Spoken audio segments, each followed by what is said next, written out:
Bah oui, alors c'est au choix. Soit notre première ministre a beaucoup d'humour, soit ça peut faire siffler les oreilles de certains. On va poser la question à Aurore Berger. Merci d'être notre invitée. Vous êtes présidente du groupe Renaissance à l'Assemblée nationale, députée des Yvelines. Bon, et vous souriez pendant qu'on entendait ces petites phrases. Oui, mais peut-être que les Français découvrent que la Première ministre n'est pas dépourvue d'humour. Je crois qu'il y a des moments où c'est important aussi d'en avoir. Et oui, parfois on répond à des questions, on se demande pourquoi elles existent. Est-ce que vous pensez que c'est une belle journée aujourd'hui? C'est difficile de répondre non. Bon, mais alors les gens. Voilà. Mais peut-être qu'on vous oblige aussi parfois à les poser, j'en sais rien. Mais je crois que c'est bien qu'elle ait un peu de trait d'humour. Si elle nous répondait, ou en général les hommes politiques nous répondaient aussi franchement que ce qu'on vient d'écouter, peut-être qu'on ne poserait pas les mêmes questions. Hein. Donc, peut-être que ça intéresserait aussi les Français d'avoir des réponses aussi franches. Mais oui, c'est tout à fait ça. En fait, si on était sûr qu'on avait des réponses aussi ou drôles ou franches ou décapantes, on poserait aussi les questions plus directes. Ça va ouvrir la voie. Ben voilà, c'est déjà ce que fait Paul, c'est déjà ce qu'on essaye de faire les uns les autres. Et donc, on va commencer. Alors, on va commencer par la première image qu'on a vue tout à l'heure, que Paul a commentée.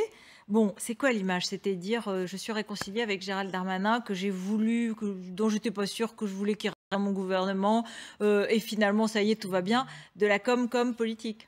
C'est aussi l'image d'avoir un gouvernement qui est uni derrière sa première ministre. Vous savez, on a passé ces dernières semaines à commenter le fait que la première ministre, est-ce qu'elle est à sa place, est-ce qu'elle n'y est pas, est-ce qu'elle devrait rester, ne pas rester, est-ce que c'est le bon choix, etc. Je crois qu'elle a envoyé la bonne réponse aujourd'hui dans la manière avec laquelle elle s'est exprimée, sur le fond comme sur la forme. Et je crois que c'est important de montrer que le gouvernement est solidaire. C'est elle, la chef de la majorité et la chef du gouvernement. D'accord. Donc après les tensions qui ont existé et qui, bon, voilà, on peut le dire. De facto, font que le ministre de l'Intérieur, non seulement reste ministre de l'Intérieur, mais avec un périmètre qui est renforcé, qui est élargi. Qui n'était pas ce qu'elle voulait. Mais de facto, vous savez, Elisabeth Borne, on dit beaucoup de choses sur elle. Peut-être que les gens vont commencer à la découvrir, mais il y a quelque chose, à mon avis, que tout le monde a bien senti, c'est sa pugnacité, sa robustesse. Il fait vraisemblablement, elle dit les choses aussi, de manière assez cash. Donc, je ne pense pas qu'elle se laisse imposer grand-chose. Je pense qu'à un moment, c'est une équipe qui s'est composée de manière définitive. Ce gouvernement, il est installé et on est là pour durer. Et c'est aussi cette idée qu'il faut battre en brèche, de dire qu'on serait là que de manière éphémère, pendant 2-3 mois. C'est pas un gouvernement de transition qui s'est installé, c'est pas une première ministre de transition et c'est pas une majorité de transition. Les Français nous ont élus pour 5 ans. À nous de faire nos preuves, à nous de démontrer qu'on est à la bonne place. Et je crois qu'elle l'a montré aujourd'hui. Première femme, première ministre depuis 30 ans. Je ne cadre pas avec le portrait robot. Je ne suis pas une femme à me dérober. Je n'ai pas le complexe de la femme providentielle.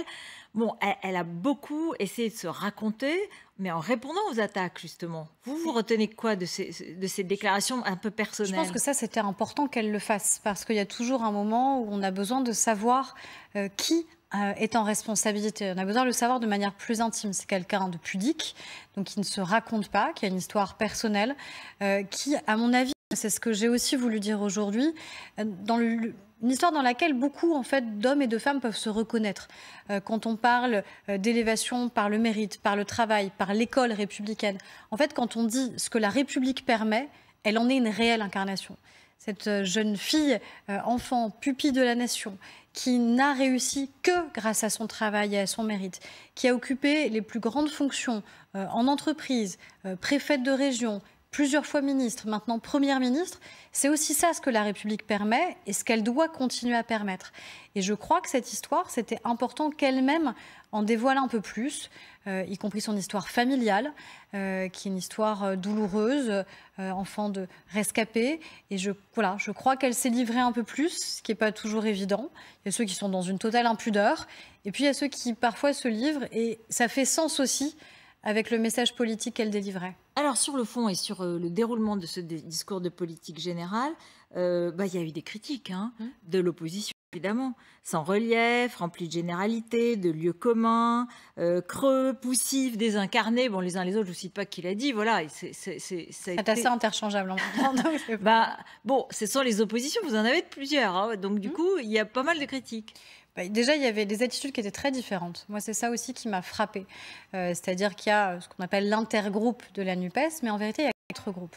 Et il y avait un groupe qui n'a eu de cesse que d'essayer de chahuter, de bousculer, de crier, d'invectiver la Première ministre, qui est la France insoumise. et pas du tout la même attitude de la part des 3 autres groupes communistes, socialistes et écologistes. Et je pense que c'est important aussi de faire la distinction dans les comportements. Les comportements révèlent aussi la manière avec laquelle on va pouvoir ou non réussir à travailler ensemble. Mais c'est pas un peu naïf ou un peu, comment dire, wishful thinking? Vous essayez de prendre vos désirs pour des réalités. Ils déposent une motion de censure ensemble. Et Oui, mais ils vont se retrouver ensemble il y a pour un le moment. voilà, il y a des postures qui sont des postures politiques. La posture politique de dire on est dans une opposition qu'on veut être radicale, franche, déterminée, donc on dépose une motion de censure. On sait qu'elle n'aboutira pas, on sait mathématiquement qu'elle ne peut pas aboutir. Donc je peux comprendre la posture politique, même si je peux regretter, se dire qu'on n'a pas besoin peut-être de Ils ont commencer réussi à ce mandat de s'unir cette quand manière. même, c'est ça que vous pouvez voir aussi. Oui, mais en vérité, je ne suis pas certaine qu'ils s'unissent sur le fond. Et c'est ce qu'on dénonce depuis la campagne des législatives. C'est-à-dire que, oui, il y a une espèce de capacité d'habileté politique très claire, que je reconnais aisément, mais aussi en vérité d'inconstance sur le projet. Et c'est ça qu'on va voir au fur et à mesure des textes, à la fois vraiment l'attitude. Et ça, je crois que ça a marqué les Français. Moi, c'est ce que j'ai beaucoup entendu sur les nouveaux parlementaires qui arrivent à l'Assemblée nationale. L'Assemblée nationale, ce n'est pas un lieu comme les autres. C'est un lieu qu'on respecte. C'est un lieu de la République. C'est ce qu'on appelle même un temple un peu républicain. C'est ni une ZAD, ni un campus. Ils ont manqué de respect. Ils ont manqué de respect. Et je crois que c'est aux Français qu'on manque de respect quand on ne se présente pas dignement dans l'Assemblée nationale, quand on a une attitude qui n'est pas digne. On peut avoir une attitude politique radicale. On peut porter une opposition franche et déterminée. Il y a une manière avec laquelle on le fait qui, à mon avis, n'aide pas forcément ensuite à embarquer les Français. Parce que notre responsabilité, et on a été plusieurs à dire aujourd'hui, c'est d'arriver à ce qu'à la fin de ce mandat, et peut-être même dans les premières semaines, les Français se disent « Ok, ils sont utiles. Ces hommes et ces femmes politiques sont utiles pour mon quotidien. » Ce qu'on disait sur la capacité de changer la vie, de changer le quotidien des Français, aujourd'hui, les Français n'y croient plus. Ils se disent, en nous voyant finalement, peut-être qu'on est tous interchangeables, qu'on n'est pas là pour les bonnes raisons, qu'on ne porte pas des combats, des convictions. C'est à nous de démontrer qu'en vérité, en fonction des majorités, ce n'est pas la même direction politique. Écoutons quand même les critiques de Mathilde Panot, donc de la France Insoumise, et ensuite de Marine Le Pen, l'une après l'autre, pour voir un petit peu aussi le ton des critiques. Dans ces circonstances, un vote de confiance s'imposait, mais vous avez choisi la fuite. Le mercredi 6 juillet restera comme ce jour où, de nouveau, vous avez piétiné le vote des Français. Votre stratégie, désormais, c'est sauf qui peut, et vous êtes prêts à tout, jamais au compromis, mais à toutes les compromissions. Le pays voulait davantage de sécurité, il reconduit Éric Dupond-Moretti. Il s'inquiétait du malaise dans la police et constatait le désastre du Stade de France, et il confirme Gérald Darmanin. Il constate l'effondrement de l'hôpital et notamment des services d'urgence. Il nomme François Braun qui suggère comme réponse de les fermer la nuit. Il réclamait de la sincérité et se donne comme porte-parole Olivier Véran. Il attendait de la cohérence et voit la très courageuse Sarah El Haïry contrebalancer symboliquement l'invraisemblable nomination du wokiste Pap Ndiaye. Le pays voulait de la retenue et il invente un ministère du plein emploi comme on sortirait du chapeau un ministre du bonheur. Voilà, donc les critiques, vous prenez la fuite, vous voulez pas de confiance, vous avez reconduit un gouvernement qui a déjà échoué, des ministres qui ont échoué, enfin c'est ça la tonalité. Mais il y a plusieurs choses. Déjà, le vote de confiance, la Première ministre aurait pu réussir à l'obtenir, déjà parce qu'on savait qu'il y avait des groupes qui envisageaient de s'abstenir. Mais c'était une confiance qui n'aurait rien voulu dire, en vérité, sur le fond politiquement. Et donc, il n'y avait pas de raison de l'engager. Si le Rassemblement national s'était abstenu, vous auriez pu avoir le vote de confiance et donc vous avez décidé de ne pas l'obtenir avec ça. Le Rassemblement national, LR se serait probablement abstenu, d'après ce qu'on avait compris, là où la NUPES, en effet, n'aurait pas voté la confiance. Et donc, on aurait, dans une majorité relative, pu porter cette confiance à la Première ministre. Mais qu'est-ce que ça aurait voulu dire pour les Français? L'idée, c'est pas de faire du tripatouillage, c'est pas de demander cette confiance si, à un moment, les chiffres ne veulent rien dire sur le fond. Et puis la confiance, en vérité, c'est pas la confiance de l'Assemblée que la Première ministre et que nous, on doit rechercher. C'est la confiance avec les Français. Après, sur le fond des critiques, oui, il y a un choix qui est fait de nomination gouvernementale et surtout de politique qui doivent être menées. Et puis surtout, une chose fausse, qui a été dite, hein, une contre-vérité. En aucun cas, le ministre de la Santé n'a dit, déclaré, demandé que les urgences soient fermées la nuit. À aucun moment. Et se dire quand même qu'à la tribune de l'Assemblée nationale, celle qui a été candidate à l'élection présidentielle et finaliste continue à diffuser ce type de fake news qui peuvent sincèrement inquiéter les Français en se disant comment ça va se passer cet été si les urgences ne sont pas accessibles, je crois que c'est grave pour la démocratie. Alors, sur le fond, sur le contenu, parce qu'il y a eu un certain nombre d'annonces, EDF nationalisé, ça va nous coûter combien et qu'est-ce que ça va nous rapporter à nous, Français, sur le coût de l'électricité, sur l'indépendance du pays? Enfin, qu'est-ce que ça change? On a tous évoqué ces dernières semaines l'enjeu majeur de souveraineté énergétique, de maîtrise des prix de l'énergie. Et je crois que les Français sont attachés à ce patrimoine-là et la capacité qu'on a à avoir des très grands services publics.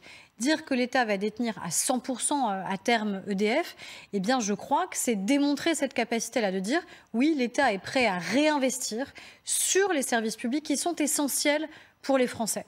Et je crois que c'est cette marque de fabrique-là qu'il va falloir qu'on arrive à déterminer. Plus de services publics dans le quotidien des Français, dans les territoires. Combien ça coûtera? C'est ça qui va être déterminé. Hein. Pour l'instant, je ne peux pas vous dire là précisément. Et ça va prendre pas non plus 48 heures, évidemment, à être conduit. Mais je crois que c'est un marqueur très important envoyé au tout début de ce mandat. Se dire que voilà, il y a des services publics dont on estime qu'ils sont essentiels et qu'ils doivent donc pouvoir être entièrement déterminés par l'État. La réforme des retraites, on avait entendu 65 ans, puis 64 ans. Aujourd'hui, Elisabeth Borne dit qu'il faudra travailler plus longtemps. Bah, c'est fini, on ne parle plus de 2023, on parle plus. Elle va vraiment avoir lieu, cette réforme? Et sous quelle forme? Elle a changé? Tout a changé, en fait? Alors, elle va avoir lieu parce qu'on doit mener cette réforme à terme. Parce que si on veut, sur le long terme, protéger, préserver notre système par répartition, on n'a pas d'autre choix que d'arriver, en effet, à ce que les Français travaillent plus longtemps. Mais les négociations avec les partenaires sociaux, elles vont s'ouvrir à la rentrée. Donc, soit on dit que tout est déjà écrit, que la feuille de route est établie et que les partenaires sociaux n'ont d'autres droits et d'autres choix que de signer et de paraffer. Mais dans ces cas-là, la négociation n'existe pas. Et donc, il n'y a plus l'âge pivot, par exemple, il n'y a plus l'âge pivot de 64 ou 65 ans? En vérité, il y a des sujets sur lesquels je ne peux pas vous répondre parce qu'on ne peut pas nous demander en permanence de changer de méthode. Et quand on change de méthode, nous dire, bah alors ça veut dire que tout n'est pas déjà déterminé. Donc oui, il y a une chose qui est déterminée de manière très claire, c'est que cette réforme, elle aura lieu. Que cette réforme conduira bien à ce que les Français travaillent plus longtemps pour préserver le financement du système de retraite, pour augmenter le montant des pensions minimales de retraite notamment. Je pense en particulier aux femmes qui ont des carrières dont on le sait qu'elles sont interrompues, qu'elles sont coupées, hachées. Et donc je crois que c'est après d'abord la négociation avec les partenaires sociaux et ensuite le débat parlementaire qui va déterminer est-ce que c'est 64, est-ce que c'est 65 ans, quelle est la date à partir de laquelle cette réforme sera mise en œuvre. Ça, c'est justement le travail de compromis. Avec Olivier Marleix, le président du groupe LR, vous comme présidente du groupe Renaissance, il a d'abord été très, très dur, et puis ensuite il a commencé à égrener, il sera notre invité dans quelques instants, les sujets de rencontres possibles qui sont un peu le programme des Républicains. On va l'écouter. Nous sommes prêts à voter tous les textes qui iront dans le sens du sursaut national, celui du pouvoir d'achat par le travail, de la reconstruction de notre appareil industriel, de la sanction des délinquants ou de l'accès à la santé. Mais pour que la France retrouve la maîtrise de son destin, nous vous engageons, Madame la Première ministre, à une franche rupture avec la politique du chien crevé au fil de l'eau. Bon, il donnait un peu le programme pour dire nous serons au rendez-vous. Vous croyez que vous allez trouver des points de rencontre? Mais je crois que c'est l'intérêt aussi du parti et du groupe Les Républicains, c'est-à-dire qu'ils ne peuvent pas être dans la même attitude que le Rassemblement national ou que la NUPES, qui serait une obstruction permanente. Si tant est d'ailleurs que ces deux groupes soient dans cette logique-là. Soit ils sont dans une attitude qui est d'un parti de gouvernement, et un parti de gouvernement a des propositions précises à porter, et donc des compromis à trouver. Qu'est-ce que vous accepteriez, par exemple? Dans le projet pouvoir d'achat, il y a des propositions? Je pense qu'il y a des propositions, par exemple sur la rémunération du travail, sur la question de la défiscalisation des heures supplémentaires. Il y a des sujets sur lesquels... Là-dessus, il demande la défiscalisation totale des heures supplémentaires. Par exemple, ça... Est-ce que c'est un déplafonnement? Il y a des chemins qui existent sur cette question-là. D'ailleurs, vous vous souvenez très bien, c'est Nicolas Sarkozy qui avait mis en place cette mesure, François Hollande qui l'avait entièrement supprimée, et nous qui l'avons partiellement rétabli. Donc ça veut dire que le chemin, on peut le trouver, par exemple, parce que je crois qu'on part la nécessité de dire qu'il faut que le travail paye mieux dans notre pays. Donc oui, je pense que c'est notre intérêt commun de faire en sorte que ça fonctionne. Parce que si à la fin du mois de juillet, début août, en vérité, le texte sur le pouvoir d'achat n'est pas adopté, que les retraites ne sont pas revalorisées, que le travail ne paye pas mieux dans notre pays, les Français ne feront pas la distinction. Ils ne se diront pas c'est à cause du président de la République, c'est à cause de Mélenchon, c'est à cause de Mme Le Pen, c'est à cause des LR. Peu importe. Ce sera à cause de nous en général. Donc c'est à nous de démontrer que le compromis peut s'établir, mais ça fonctionne dans les deux sens. C'est-à-dire que nous aussi, on est prêts à avancer et que eux nous font des propositions précises. Oh, Berger, vous avez été élu président du groupe Renaissance, vous aviez été candidate pendant le premier quinquennat. C'est une forme de revanche personnelle. On dit même que c'était peut-être même contre les... Alors, on sait que peut-être la présidente de l'Assemblée aussi, Yael Braun-Pivet, aurait été élue presque contre les consignes de l'Élysée. Vous n'étiez peut-être pas la favorite parce que vous n'aviez pas été élue la dernière fois. C'est quoi? Il y a une forme de rébellion des femmes. Qu'est-ce qui se passe là? Il y a tout simplement un choix. Je crois que ce soit Yael Braun-Pivet ou moi-même, on a fait le choix de les parlementaires. On a fait le choix aussi de se dire que dans ce mandat, au regard justement de cette nouvelle composition qu'on avait, eh bien, la vie politique, elle se déplaçait vraiment au cœur de la vie parlementaire et qu'on avait envie d'y prendre toute notre place, toute notre part et présider le principal groupe de l'Assemblée nationale. Déjà, c'est vrai qu'aucune femme ne l'avait jamais présidé, mais c'est surtout un défi qui est extrêmement important. Et je sais qu'on a peu de temps pour démontrer que ça fonctionne, pour démontrer qu'on est efficace, pour démontrer qu'on est utile. Il y a un mot qui définirait une forme de méthode différente, sincèrement. C'est la même chose, non, ou pas? C'est forcément différent parce que, déjà, on est moins nombreux. C'est différent parce qu'on a une majorité relative. C'est différent parce qu'on a 3 groupes aussi de la majorité et 10 groupes à l'Assemblée nationale. Donc on doit impérativement nous-mêmes changer de méthode. On doit aussi, à mon avis, ce qui est peut-être le plus difficile, arriver à montrer hors des murs de l'Assemblée comment on travaille à l'Assemblée. Vous savez, pendant les 5 dernières années, on a souffert de beaucoup de caricatures. On était forcément des députés dits Playmobil par l'opposition, comme si on avait d'autres choses à faire que de lever la main de manière peu spontanée. En vérité, les parlementaires, ils réfléchissent, ils travaillent, ils amendent, ils triturent la loi, ils la refont, ils la reportent aussi sur leur territoire. Mais la difficulté, c'est parfois d'arriver à rendre compte de la réalité de ce travail parlementaire, au-delà, encore une fois, de ces murs. Ça, c'est notre défi. Vous avez fait une proposition de réforme constitutionnelle, d'inscription du droit à l'avortement dans la Constitution, après ce qui s'est passé aux États-Unis, qui a choqué beaucoup de Français, Françaises. Mais où est-ce que vous en êtes? Parce qu'il y a eu des oppositions, il y en a qui ont dit c'est pas sûr. Même Marine Le Pen ne remet pas en cause le droit à l'avortement en France. Donc on en est où? Ça avance? Alors déjà, elle dit qu'elle ne le remet pas en cause, mais elle a fait élire des députés du Rassemblement national qui, eux, disent très clairement qu'ils ne souhaitent pas que ce droit puisse rester dans notre droit, justement. Pourquoi l'inscrire dans la Constitution? Parce que parfois, il y a des droits qu'on pense irréversibles et en vérité, ils ne le sont pas tellement. Mais ça a avancé, ça va avancer, vous êtes sûr? Parce que c'est long et c'est compliqué. Peut-être que ce n'est pas l'urgence. Alors, c'est justement parce que c'est long et parce que c'est compliqué que ce qu'on mettra dans la Constitution, d'autres auront du mal à le défaire demain, si jamais ça n'était pas le même type de majorité de progrès qui existait dans notre pays. Quant à dire on a du temps, d'autres démocraties l'ont pensé. Aux États-Unis, ils ont pensé qu'ils avaient le temps et que ça n'était pas urgent. Et aujourd'hui, on a des femmes aux États-Unis, des jeunes femmes de mon âge, qui ont moins de droits que leur propre mère et qui risquent jusqu'à 15 années d'emprisonnement juste pour avoir accès à l'IVG. Ça se passe aux États-Unis. En général, on est habitué à ce genre d'exemple dans d'autres types de pays. Donc dire qu'on a le temps d'attendre, en vérité, j'ai pas envie de retourner sur ce qu'on aurait pu faire dans 10 ou dans 15 ans, en me disant j'avais l'opportunité, nous avions l'opportunité, nous ne l'avons pas fait. Et aujourd'hui, malheureusement, cette opportunité, elle n'existe plus. Donc vous essaierez, vous nous dites, ça se fera? Ça se fera dans ce mandat. Ce n'est pas une proposition de loi d'affichage. C'est une proposition de loi de conviction, se dire qu'encore une fois, on a l'opportunité de le faire, on a la capacité à agir, alors on le fera, et avec une initiative parlementaire. Merci beaucoup, Aurore Berger. Merci.